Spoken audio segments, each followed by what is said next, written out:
በቅዱሱ ቅጥር ጀርባ የተደበቁ እውነቶች፣ የሥልጣን ሽኩቻና የዓለምን ታሪክ ሊቀይሩ የሚችሉ ስውር ሰነዶች።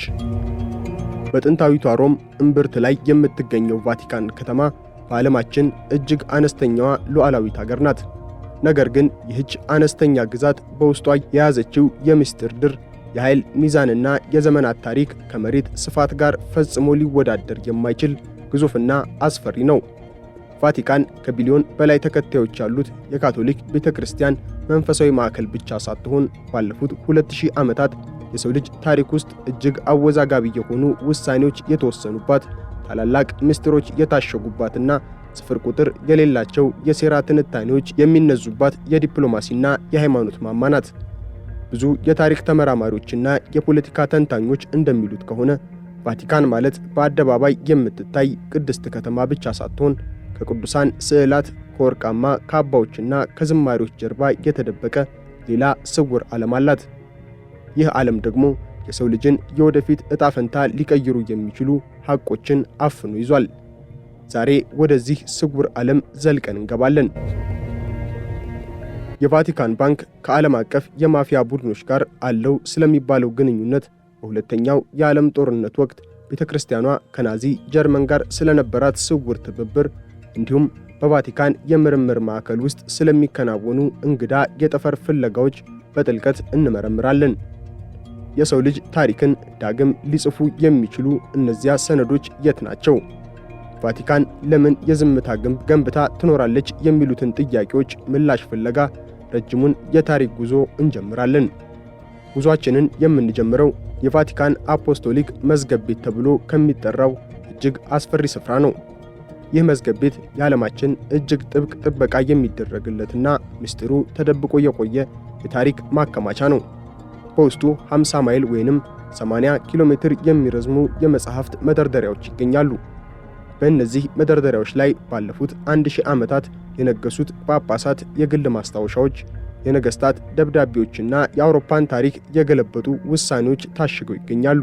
ይህ መዝገብ ቤት አርኪቪየም ሴክሬቲየም ይባላል። በላቲን ቋንቋ ሴክሬቲየም ማለት ምስጢር ማለት ቢሆንም የቃሉ ቀጥተኛ ትርጉም ግን የግል ማለት እንደሆነ ቤተክርስቲያኗ በተደጋጋሚ ትገልጻለች። ሆኖም ግን ተራ ተመራማሪዎችም ሆኑ የታሪክ ምሁራን ወደዚህ ክፍል ገብተው መረጃ የማግኘት መብት እጅግ የተገደበ መሆኑ እውነታውን ምስጢራዊ ያደርገዋል። አንድ ጳጳስ ከሞተ ወይንም የንግስና ዘመኑ ካበቃ ከ70 ዓመታት በኋላ ካልሆነ በስተቀር የእርሱ የግል ሰነዶች ለንባብ አይበቁም። ይህ የ70 ዓመት የዝምታ ሕግ በራሱ ታላቅ ጥርጣሬን የፈጠረ ሲሆን ለምንድነው ቫቲካን የቅርብ ታሪኳን መደበቅ የምትመርጠው የሚለው ጥያቄም የብዙዎች እንቆቅልሽ ሆኗል። በእነዚያ 50 ማይል በሚረዝሙ መደርደሪያዎች ላይ ዓለም እንድታውቀው የማይፈለግ ምን ዘግናኝ እውነት ይኖር ይሆን?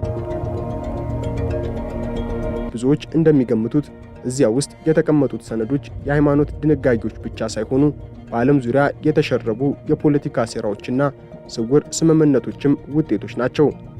በቫቲካን ታሪክ ውስጥ እጅግ ጥቁር ነጥብ ሆኖ የሚጠቀሰውና ዛሬም ድረስ አወዛጋቢነቱ ያልበረደው ጉዳይ በሁለተኛው የዓለም ጦርነት ወቅት የነበረው አቋሟ ነው። በወቅቱ መንበረ ፓትርያርኩን ይዘውት የነበሩት ጳጳስ ፒየስ 12ኛው በታሪክ ተመራማሪዎች ዘንድ የሂትለር ጳጳስ የሚል አስፈሪ ቅጽል ስም ተሰጥቷቸዋል። ግን ለምን? ጳጳሱ በፋሺስት ጣሊያን እምብርት ላይ ሆነው የናዚ ጀርመን አውሬነት መላውን አውሮፓን ሲያጥለቀልቅና በሚሊዮን የሚቆጠሩ ንጹሃን ሲታረዱ በይፋ ገለልተኛ ነኝ ማለታቸው ብዙዎችን ያስቆጣ የታሪክ ክስተት ነበር። የሴራ ትንታኔዎች እንደሚሉት ቫቲካን ከናዚ ጋር የነበራት ግንኙነት ከገለልተኝነት የላቀና ስልታዊ ነበር። ከቫቲካን ቅጥር ውጪ በሚገኙ ሌሎች የካቶሊክ መዝገብ ቤቶች ውስጥ የተገኙ ሰነዶች እንደሚያሳዩት ከፍተኛ የቤተ ክርስቲያኗ ባለስልጣናት ናዚዎች ከጦርነቱ በኋላ እንዲያመልጡ ከፍተኛ እርዳታን አድርገዋል። ለምሳሌ ኦስትሪያዊው ጳጳስ አሎይስ ሁዳል በመቶ ሺዎች የሚቆጠሩ አይሁዶችን የጨፈጨፉ የናዚ መኮንኖች ወደ አርጀንቲና እንዲኮበልሉ የቀይ መስቀል ፓስፖርት ሲያዘጋጁላቸው እንደነበር በማስረጃ ተረጋግጧል። እነዚህ የአይጥ መስመሮች ተብለው የሚጠሩት የማምለጫ መንገዶች ያለ ቫቲካን ዕውቅናና ድጋፍ ሊከናወኑ አይችሉም የሚሉ ወገኖችም በርካቶች ናቸው። የካቶሊክ ካህናት ለምን ናዚን ደገፉ ለሚለው ጥያቄ ብዙዎች የሚሰጡት ምላሽ ቤተክርስቲያኗ በወቅቱ ኮሚኒዝምን እንደ ትልቅ የህልውና ስጋት ትመለከተው እንደነበረ በማንሳት ነው። ናዚ ደግሞ ኮሚኒዝምን ሊመክት የሚችል ብቸኛው ኃይል መስሎ ታይቷቸው ነበር። ጳጳስ ፍራንሲስ በቅርቡ የፒየስ 12ኛን መዝገብ ቤት ለተመራማሪዎች ክፍት ማድረጋቸው ለታሪክ ምሁራን ትልቅ ተስፋን ቢሰጥም እውነቱ ግን በእነዚያ አቧራ በለበሱ ሰነዶች ውስጥ ተቀብሮ ለዘመናት ቆይቷል። ከመንፈሳዊ ዓለም ወጣ ስንል ደግሞ የቫቲካን የገንዘብ ግዛትና ስውር የፋይናንስ መዋቅር ይገጥመናል። የሃይማኖት ሥራዎች ተቋም ወይንም IOR ወይንም በታዋቂ ስሙ የቫቲካን ባንክ በዓለም ላይ ካሉ እጅግ ምስጢራዊ የፋይናንስ ተቋማት አንዱ ነው። ይህ ባንክ በቀጥታ ለጳጳሱ ተጠሪ ሲሆን ምንም አይነት ዓለም አቀፍ የፋይናንስ ቁጥጥር የማይደረግበትና ግልጽነት የጎደለው አሰራር እንደሚከተል ይነገራል። የባንኩ ሀብት ከ5 ቢሊዮን ዶላር በላይ እንደሚገመት ቢነገርም ትክክለኛውን መጠን ግን ማንም አያውቅም። የቫቲካን ባንክ ታሪክ በሙስና በገንዘብ ማጠብና ከማፊያ ጋር በነበረ የጥቅም ትስስር የታመሰ ነው። ጣሊያናውያን ለሴራ ትንታኔ ያላቸው ፍቅር ከፍተኛ ቢሆንም የቫቲካን ባንክ ጉዳይ ግን ከተረት ያለፈ እውነት አለው። በሰባዎቹ እና በ80ዎቹ ዓመታት ባንኩ ከጣሊያን ፖለቲካና ከማፊያ ቡድኖች ጋር በፈጠረው ስውር ስምምነት ምክንያት የሰው ልጅ ሕሊና የሚደነግጥባቸው ወንጀሎች ተፈጽመዋል። ይህ የገንዘብ ግዛት ቤተክርስቲያኗ በዓለም ዙሪያ ያላትን የፖለቲካ ተጽዕኖ ለማስጠበቅ እንደ ዋነኛ መሳሪያም ሲያገለግላት ቆይቷል። እንደ አውሮፓውያኑ አቆጣጠር በ1978 ዓለም በድንጋጤ ተዋጠች። በ65 ዓመታቸው የነገሱት ጳጳስ ጆን ጳውሎስ አንደኛው ስልጣን በያዙ በ33ኛው ቀን በድንገት ከዚህ ዓለም በሞት ተለዩ። ቤተክርስቲያኗ ጳጳሱ በልብ ድካም ሞቱ ብትልም የሴራ ተንታኞች ግን ተገድለዋል በሚል ዛሬም ድረስ ይሟገታሉ። በአምላክ ስም የተባለው መጽሐፍ ደራሲ ዴቪድ ያሎፕ ጳጳሱ ሊገደሉ የቻሉት በቫቲካን ባንክ ውስጥ ያለውን ከፍተኛ ሙስናና ከማፊያ ጋር ያለውን ግንኙነት ሊያጋልጡ ስለነበረ ነው ይላል። ይህ ታሪክ ዘ ጎድ ፋዘር 3 የተባለው ታዋቂው ፊልም መነሻም ሆኗል። እጅግ አስደንጋጩ መረጃ ደግሞ በ2019 ዓመተ ምህረት ወጥቷል። የቀድሞ የማፊያ አባል አንቶኒ ራይሞንዲ ጳጳሱን ለመግደል በወቅቱ የባንኩ ኃላፊ ለነበሩት ያጎቱ ልጅ ሊቀ ጳጳስ ማርሲንከስ እርዳታ ማድረጉን በይፋ ተናዟል። ጳጳሱ በሳይናይድ መርዝ ተመርዘው እንዲሞቱ ተደርጓል የሚለው ይህ ምስክርነት የቫቲካንን ቅዱስ ገጽታ ጥያቄ ውስጥ የከተተ ሰቅጣጭ እውነት ሆኗል። የጳጳሱ ሞት በፈጠረው ትርምስ ውስጥ ሌላው እንቆቅልሽ ተከሰተ።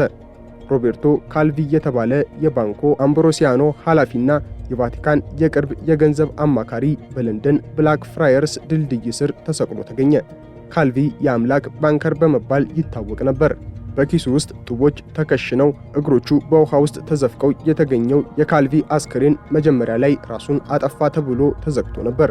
ሆኖም ግን የታሪክ መርማሪዎች የካልቪን አሟሟትን ሲመረምሩ ድርጊቱ ሆነ ብሎ የተፈጸመ ግድያ መሆኑን አረጋገጡ። ካልቪ በቫቲካንና በማፊያዎች መካከል የነበረውን የቢሊዮን ዶላር የገንዘብ ዝውውር ምስጢር የያዘ ሰው ነበር። ባንኩ ሲከስርና ምስጢሩ ሊወጣ ሲል ካልቪ መጥፋት ነበረበት። የግድያ የቫቲካን ስውር እጅ በዓለም ዙሪያ ምን ያህል ርቀት እንደሚዘልቅ ያሳየ ሌላው ማረጋገጫ ነው። በቀዝቃዛው ጦርነት ወቅት ቫቲካን ሌላ ሚና ነበራት። በሊቀ ጳጳስ ማርሲንከስ መሪነት የቫቲካን ባንክ ከአሜሪካው የስለላ ድርጅት CIA ጋር በሚስጥር ይሰሩ ነበር ተብሎም ይታመናል። በፖላንድ የሚገኘው የሶሊዳሪቲ ንቅናቄንና በኒካራጓ የሚንቀሳቀሱትን አማጽያን ለመርዳት በሚሊዮን የሚቆጠር የማፊያ ገንዘብ በቫቲካን በኩል ይተላለፍ ነበር። ለቤተ ክርስቲያኗ ኮሚኒዝምን መታገል ከማንኛውም ግብረ ገብነት በላይ ነበር። የጠላቴ ጠላት ወዳጄ ነው የሚለው መርህ ቫቲካንን ከአውሬው ማፊያና ከፖለቲካ ሴረኞች ጋር በአንድ ጠረጴዛ ላይ አስቀመጣት። ይህ ስውር ግንኙነት ቤተ ክርስቲያኗ ከሃይማኖታዊ ተቋምነት ባለፈ በዓለም አቀፍ ደረጃ እንደ አንድ ኃያል የፖለቲካ ተዋናይ እንድትታይም አድርጓታል። ከምድራዊው ሙስና ወጣ ስንል ደግሞ ወደ ሰማያዊው እንቆቅልሽ እናመራለን። ቫቲካን በአሜሪካ አሪዞና ግዛት ውስጥ እጅግ ዘመናዊ የሆነ የጠፈር ምርምር ማዕከልን ታስተዳድራለች። ብዙዎች ቤተ ክርስቲያን ከሳይንስ ጋር ምን አገናኛት ብለው ይጠይቃሉ። ይባስ ብሎም በዚያ በሚገኘው ግዙፍ ቴሌስኮፕ ሉሲፈር የሚል የምስጢር ስም መሰጠቱ የሴራ ተንታኞችን አስቆጥቷል። የቫቲካን ኮከብ ቆጣሪዎች እንደሚሉት ምርምሩ ተራ ሳይንሳዊ ሥራ ነው። ነገር ግን ጆሽ ፔክ የተባሉ ጸሐፊዎች እንደሚከራከሩት ቫቲካን ከምድር ውጪ ያሉ ሕይወት ያላቸው ፍጥረታትን በከፍተኛ ጉጉት ትፈልጋለች። ለምን ለሚለው ጥያቄ ኢየሱስ ክርስቶስ ሲመለስ እንደ ባዕድ ፍጡር ሆኖ ወይንም በዩፎ መልክ ሊመጣ ይችላል የሚል ስውር እምነት በቫቲካን ከፍተኛ ባለስልጣናት ዘንድ አለ የሚለው መላምት እጅግ አስገራሚ ነው። ቤተክርስቲያኗ ለ2000 ዓመታት ከኛ ውጪ ሌላ ሕይወት የለም ስትል ብትቆይም አሁን ግን ለባዕዳን ፍጥረታት ጥምቀትን ስለመስጠት ጭምር በሊቃውንቶቿ በኩል ማውራት ጀምራለች።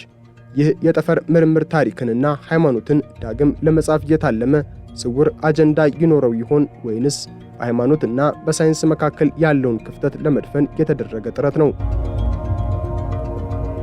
የቫቲካን ምስጢራት ማለቂያ የላቸውም። መዝገብ ቤቱ ውስጥ የታሸጉት ሰነዶች፣ በባንኩ ውስጥ የተደበቁት ሂሳቦችና በጠፈር ምርምሩ ጀርባ ያሉ ዓላማዎች ሁሉ አንድ ነገርን ይጠቁማሉ። ቫቲካን ከምትሰብከው የፍቅርና የሰላም ቃል ጀርባ እጅግ ኃያልና ጨካኝ የፖለቲካ ማሽን ናት። ዛሬ ዓለም የሚጠይቀው አንድ እውነተኛ ወይንም ምስጢር አውጪ ከውስጥ ወጥቶ እውነቱን እንዲናገር ነው። እንደ አውሮፓውያኑ አቆጣጠር በ2048 የጳጳስ ጆን ጳውሎስ አንደኛ የግል ሰነዶች ለሕዝብ ይፋ ይሆናሉ ተብሎም ይጠበቃል። ነገር ግን እስከዚያ ድረስ ብዙ እውነቶች ሊቀበሩ፣ ብዙ ምስጢሮች ሊደመሰሱ ይችላሉ። የታሪክ ምሁራን እንደሚሉት የቫቲካን ምስጢር መገለጥ ማለት የሰው ልጅ ላለፉት 2000 ዓመታት ሲያምንበት የኖረውን ታሪክ ሙሉ በሙሉ መለወጥ ማለት ነው። ይህ ጥንታዊ ተቋም ዛሬም ቢሆን በዝምታ መጋረጃ ተሸፍኖ ይገኛል። ቤተክርስቲያኗ የምታከናውናቸው የበጎ አድራጎት ሥራዎችና መንፈሳዊ አገልግሎቶች ቢኖሩም ከጀርባ ያለው የሥልጣንና የገንዘብ ሽኩቻ ግን አሁንም ድረስ ጥቁር ጥላው አርፎበታል። ቫቲካን ለምን አሁንም ምስጢራዊነትን ትመርጣለች?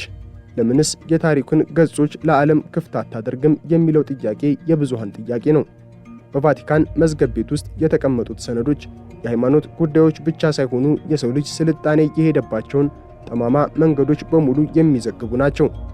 እነዚያን ገጾች መገልበጥ ደግሞ ዛሬ ያለውን የዓለም ሥርዓት ሙሉ በሙሉ ሊያናጋው ይችላል። የቫቲካን ምስጢራት ታሪክ ብቻ ሳይሆኑ የዛሬው የዓለማችን መሠረቶች ናቸው።